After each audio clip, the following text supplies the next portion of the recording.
There's one thing na natutunan ko in my vast experience, guys, is that your partner is a reflection of you. Boys, your partner is a reflection of you. I will specify it sa mga lalaki. Ganda na nails ko. If you wanna know all about it, here we go! Bakit sinasabi ko to, boys? Bakit? Hindi nyo kasi naiintindihan, boys, gaano kalaki yung influence nyo sa mental health ng girlfriend or wife nyo.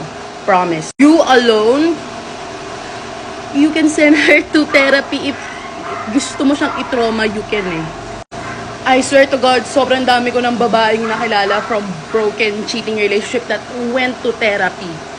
I'm not saying na wala to sa mga lalaki, but this is just way more common sa girls' part. Like, I've heard thousands of stories and also on famous influencers and vloggers that nagpa-therapy, psychologist treatment, because their partners, their boyfriends cannot act right or treat them right. So, if yung girl mo, yung wife mo, yung girlfriend mo, she is in her divine or best mental health, physically, it radiates to her, nagmamanifest yan sa labas. Nakikita mo, gumaganda siya, nag-glow siya, masaya yung face niya, not all the time, obviously, but majority of the time. Status symbol nyo yun, boy, status symbol nyo. It shows, it reflects on who you are, na ay, lupit ng lalaking to. Bakit? Grabe dahil yung babae niya, she's thriving. If your girl is not stressed, if your girl is happy, malaking parte ka, and I tell you, she will return that gratitude to you. I promise to you. But if your girl's constantly nagging and saying things, or asking you to stop cheating, ganyan, like, oh my God, it's really gonna affect on this. Trust me. Kasi iba ang sistema ng lalaki sa babae, yung pagiging emotional ng babae sa pagiging emotional lalaki, magkaiba yan, trust me. So, sa mga nakakita ng experience, so they also know.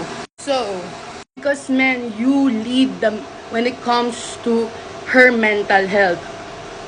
It's controversial, I know, but you have a big factor, okay? If your girl you're amazing, she's gonna be, oh my God, my boyfriend, oh my God, my boyfriend is the best, ganyan, because sa'yo din naman yung glory, guys, eh, di ba? So, ayaw nyo ba yun? So, alam nyo, boys, kapag nandun pa kayo sa state na, ay, hindi ko pa talaga kaya mag-treat ng babae ng maayos, kasi aalagaan nyo yung mental health ng babae, kailangan i-make sure nyo na she's always on the right track, or she's not slacking off. If you know mentally, hindi pa kayo ready doon, wag mo na kayo mag-girlfriend or wag mo na kayo mag-wife. Because hindi maganda na nakaka-apekto kayo sa isang na girl's mental health. Tries have swords in the future, trust me. So, yun lang. Love lots, boys!